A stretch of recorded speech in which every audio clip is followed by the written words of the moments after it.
Hello, it's Tuesday at 12:30 on another glorious day. Wherever you are in the world, I hope that you're having a fabulous and a glorious day too. And I'm so pleased that you can join me again and my special guest this week for this week's edition of the Mindset Michele TV show. And this week, we have an extra special treat for you. We're so happy that you could join us with the fabulous Rodney Marks. Hello, Rodney. Hello, Michelle. Hello, everybody. Hello. So Rodney has a very interesting and varied career because he has 350 different characters that he performs as a comedian. And he's also appeared over 3,500 times in different live shows. So that's a lot of live shows, Rodney, and a lot of different characters. But I'm sure that everybody's really interested in how did you come to be a comedian, and how did you come to be not just a comedian, but doing comedy hoax and comedy impersonation? It's not something you really hear about every day. Well, I trained to be an actor, and then I worked a little bit as an actor and 12 years as an arts administrator, and doing very grown-up jobs. And then when I became grown-up, I think, I decided that that wasn't much fun at all. I'd much rather be having more fun. And so I'd learned some management skills, not great management skills, and certainly not very good financial skills, but management skills. And so I decided, to be a solo performer. And in a different century, it might have been good to have been a dramatic monologuist. But these days, and for the last 30, 40 years, really you have to be a comedian. So in order to be a self-contained, standalone, write your own stuff, perform your own stuff, do your own travel, do your own stage management and so on, you're limited to the genre of comedy. And then within that, we've all heard a lot of highfalutin people say nothing, or maybe say something even worse than nothing. And so it just seemed natural to impersonate those sorts of people and the speeches that they make. So my characters are extremely important people who during the performance disintegrate into fools.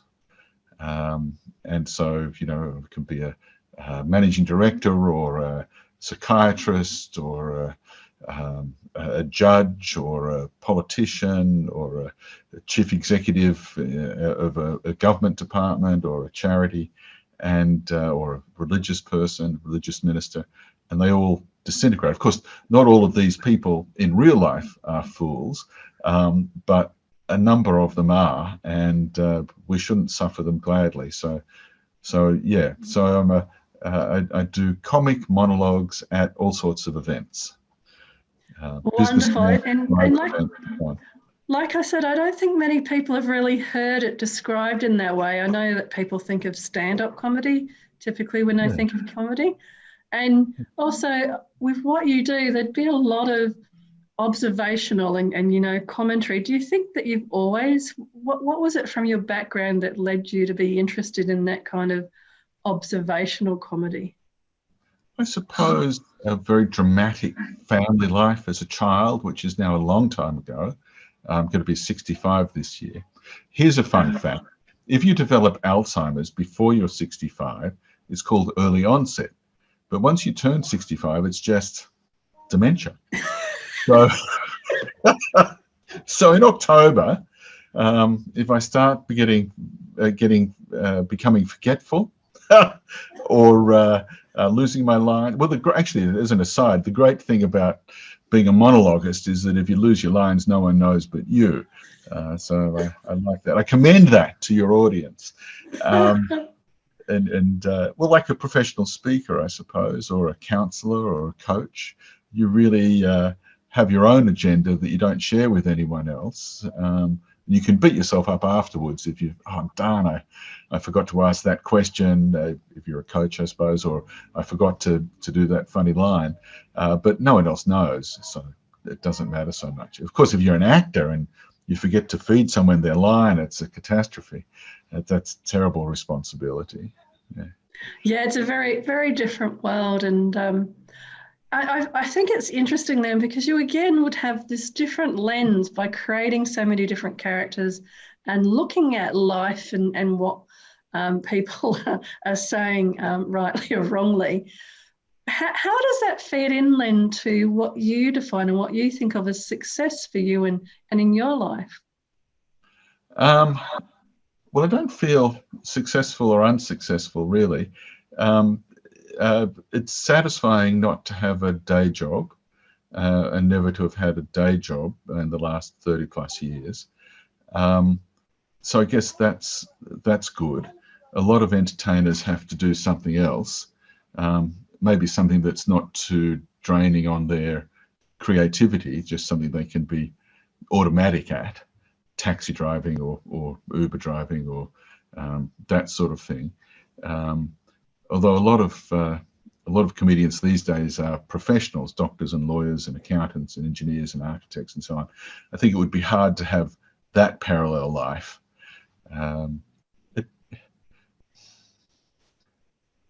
Yeah, I'm not smugly satisfied with where I'm at, but it's good to still be doing comedy full time. And it's a strange time now since COVID. I always thought comedy was essential. It was an essential service like mindfulness coaching, but apparently no. It's a luxury good. It's something optional. It's an elective, and so I've been doing some filming, some TV commercials, and a very few corporate gigs that might require travel to areas that, like the Gold Coast, which are usually not in lockdown. But yeah, it's not something I planned for, and I don't think anyone did. But when you've got all your eggs in one basket, on the one hand, you're totally committed. There's no plan B. There's no way out. So you just keep doing it, and by mere practice, you become better at it than if you did it once a week. But then if there's a catastrophe like COVID, you're kind of left high and dry. But at least you know who you are and what work there is comes your way, and we all hope that COVID will lift. Yeah, and I think that, that the times that we live in are quite strange, and I like your observation around, the focus and the concerns around sporting activities continuing, but the arts, whether it's comedy or music or whatever, which actually, lift people's souls and spirits when things are tough, when times are tough, have actually really suffered. So that there has been that kind of contrast in priorities, if you like. Now, I don't know if you can hear, We but at the can. moment, Deborah and I'll just go and get the product of the noise making. So Rodney's just going to grab his beautiful little granddaughter, who we're very lucky is an extra special guest as well on the show, who may be joining us with her grandfather. So here we go. This is Hannah. Hannah, this is Michelle. Michelle's a friend of Popper's. Hello, and beautiful. Hannah is meant to be asleep. Aren't you? You're meant to be asleep, but you're in your cot. You're in your cot. So this is one of the joys of COVID. We get to see more of Hannah because her parents, who are documentary filmmakers, our son Joshua and daughter-in-law Carly, doco.tv, they are working from home. And it's hard to work from home, isn't it, Hannah? Oh, okay. Hello, Hannah. You sleep bye-bye. Oops. You sleep bye-bye. Bye-bye. Bye, Hannah. Good girl. Have a lovely sleep, Hannah.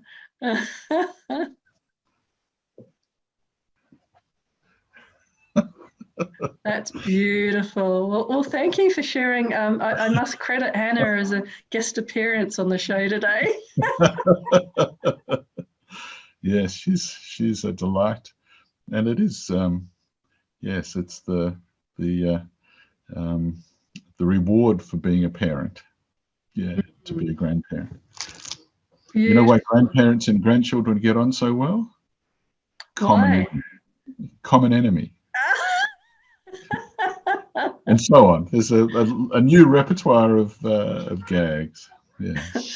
I'm sure that COVID has also provided a whole new repertoire of gags around being in lockdown, and it applies to you unless you're a football player or a politician, or all of those other categories where you don't have to wear masks or not have parties. All of those sorts of Well, exemptions to those. we're in Waterloo, next to the Meriton Service Departments, where there's been an outbreak, and so now at our apartment building's entrance and next door, there are police and security guards. It's like it's nothing that you really could have predicted. It's absolutely remarkable. But Waterloo's in Sydney, Australia, is becoming so gentrified that it's having a name change. It's going to be called Eau de Toilette from now on. There you go.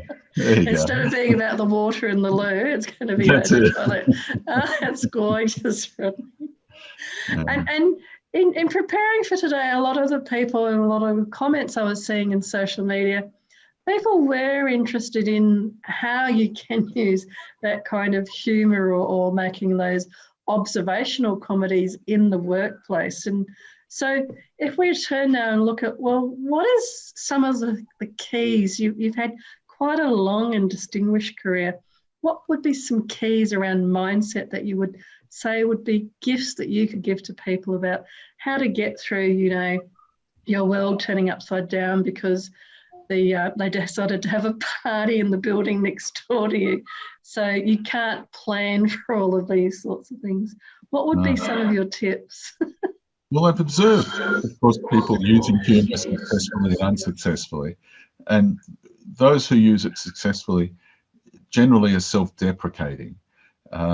So if you make a comment, not self-hating, that's important not to be self-hating, but if you make a comment about yourself, your appearance, or your anxiety about COVID, that's completely different to talking about someone else's age, race, ethnicity, gender, sexual persuasion, all of those identity markers that can be said with terrifically good intent and no harm meant, but there's no way you can judge how it will be received.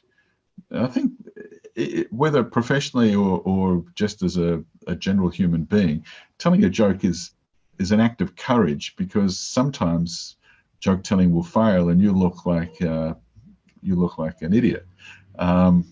So, and worse than that, you can be hauled in front of HR for violating a code of conduct. So you can make comments about. Deborah, do you think you just go and sit in there with her? She seems very happy, babbling away.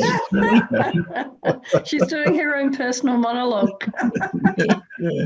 Yeah. I think it's an interior monologue, but she's enjoying it. She's absolutely amazing. I forgot what it was like to have a 2-year-old. They're full of joy. Yeah, a lot of people come a cropper with the status aspect of comedy. So if you're a superior in a firm, whether it's either a charity, a non-profit, a government department, or a business organization, if you're a senior person and you're making fun of a junior person, that's most likely going to fail, because then the comedy is weaponized. But making jokes about the boss are kind of okay, and usually are received even by the boss, with better grace than the other direction. I think that's the one of the keys of humour, to take the mickey out of authority. It's a very Australian thing to do, to level a hierarchy. You might be my boss, but I know more about some aspect of life that you don't know anything about. Yeah, you might be my boss, but you don't know what it's like to change a 2-year-old nappy at 65, that sort of thing. You may be may have a Nobel Prize or something like that. Oh, yeah. Nobel Prize as well. Yeah. What do they know? They've spent 40 years in a lab looking down a microscope. They don't know anything about life. Yeah. So it's funny. I've been Nobel laureates, and the respect people give you is amazing. I've been a king and Pulitzer Prize winner and professor, all these high status things. And then as people get to realize that you're just a regular guy, and even worse, a comedian who is lower status than you, that their attitude to you changes. But it does give you a feeling like, wow, if you were, head of cardiology at a particular hospital, you would just be loved day and night. It would give you so much status. If you're prime minister, if you're a judge, people just give you, and like, you could be a terrible judge, you could be a terrible prime minister, but just because of your status. And same goes with wealth. Oh, he drives a Maserati. Wow, I must get his opinion about something completely unrelated, because everyone is a Renaissance person. It's interesting with the mindset stuff as well around that when people lose their role, or they lose this or that, and then it comes back to them again, and they have to work through, how much of themselves they saw in the role, or the Maserati, or whatever it might be.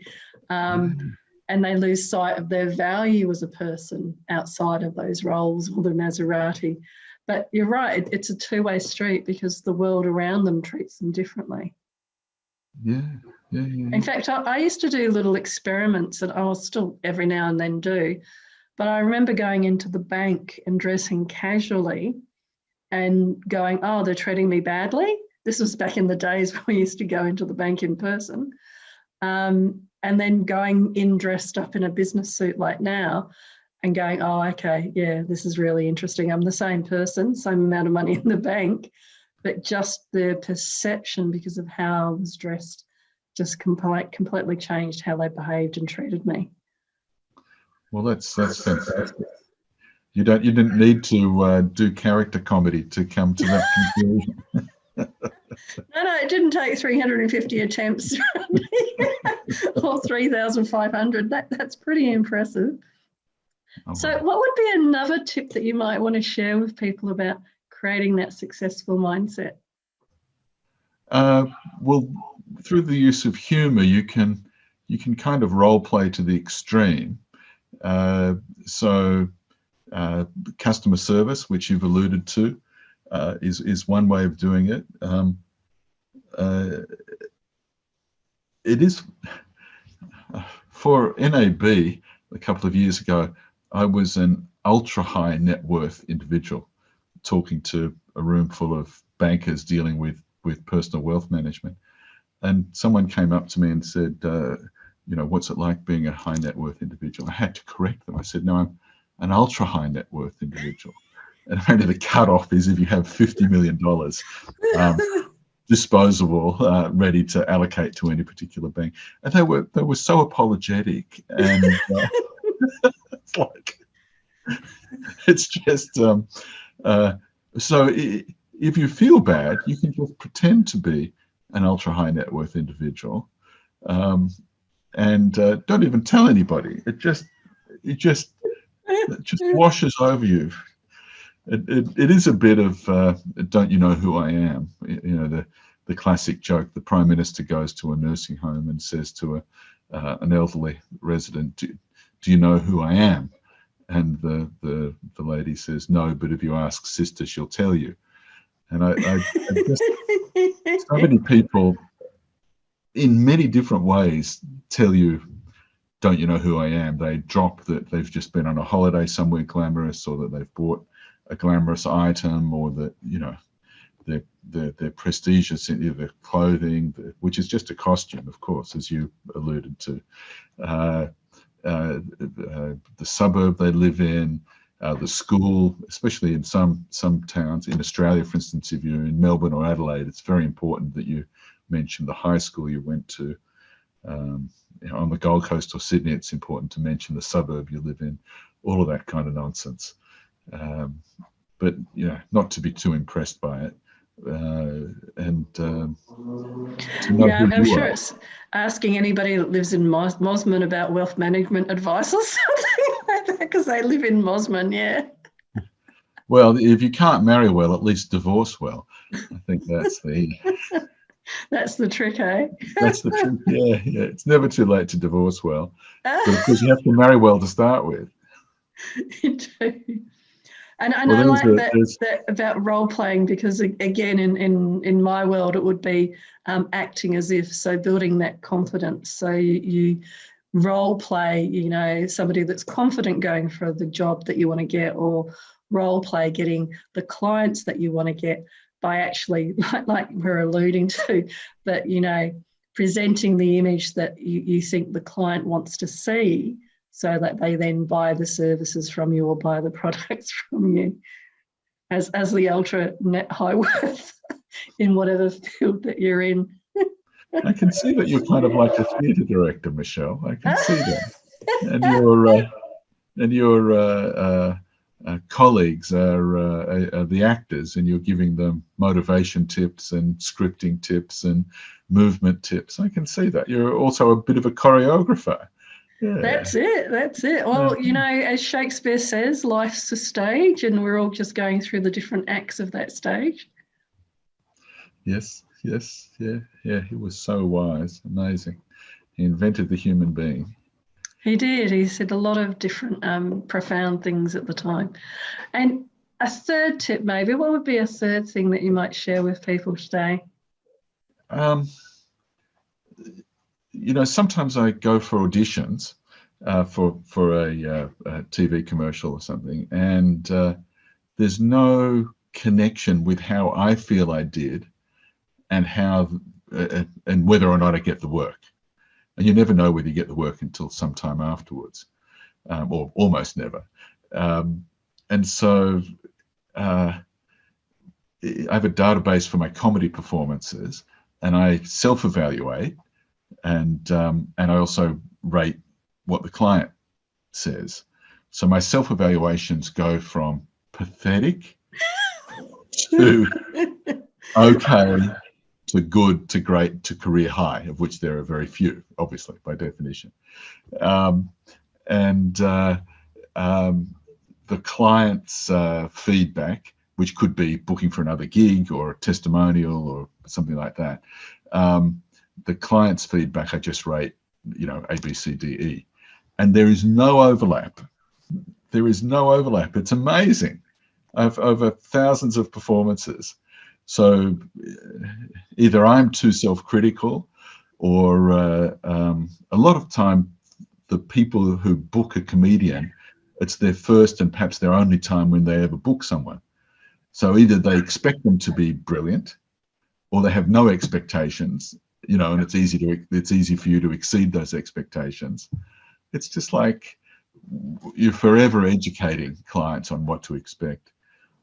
Yeah. So don't take praise, don't take criticism, but be brutal with yourself. Yeah, self-criticism, self-praise. And that's a really important point, I think, about listening to your own feedback, as opposed to what the world or the what's happening outside says to you. Most people do know, I think, if they do well or don't do well, but they may not be as brutally honest, like you're saying, with themselves, and that can skew their own results. But also then, really importantly, like you're saying, not using it to keep flagellating yourself, but to, you know, learn from and develop and grow. Yeah. I mean, you and I are both involved with the Professional Speaking Association in Australia. And many years ago, I was asked on a panel, what do you do if you fail on stage? Which is a reasonable question, because you will fail. And I said, you just deal with it, speak to a friend, you have a cohort of a support group, and you try and minimize the distance between events. And sometimes it's something extraneous, the lighting, the microphone, the stage, but mostly it's your fault. So if it is your fault, my worst one was actually where the guy presenting before me presented exactly the same material as me. That was like, how do you come back from that one? oh, man. Please continue, Rodney. That was interesting to deal with at the time. Well, what you are doing by acknowledging that is amazing and very rare. The head of a speakers agency, who's since no longer head of a speakers agency, said, she was on the panel, and she said, I would never book anyone unless they would guarantee to be successful 100% of the time. So the people that she booked either were lying to themselves, or that is self-deluded, or hustling her, because no one can make that guarantee. So some comedians and comedians I admire tell jokes, and the jokes usually fail. So then they have saves, and a lot of their act becomes the save. And that's sort of meta comedy in a way. But no matter what field you're in, you can develop ways of coming back if you're presenting. If you're presenting a serious topic and it's not working, the metaphors aren't working, the analogies are not working, the level of usage of your language is too high or too low, whatever, you can, because you're working live, you can claw your way out of it by having a repertoire of saves. Yeah, and I think that's what comes with experience, being able to, like you're saying, claw your way out of it, because although you turn up with the best of intentions, like I did that day, and then you watch the person beforehand to gauge the audience, etc. When you literally see the same examples being used and same exercises, you adapt, because you have to, and that's part of what you learn to do. And like you're saying, I like that example of saves. You use different things to keep the audience going with you on your journey. Well, you're so professional to turn up before your presentation time slot to watch the people or the person before you. Imagine if you hadn't, that would have been a catastrophe. So yeah, it would have been interesting to have gone in and then not knowing why it wasn't connecting with the audience. So for our audience today, how can they contact you? How can they get in touch with you, Rodney? LinkedIn is probably the best way. Yeah.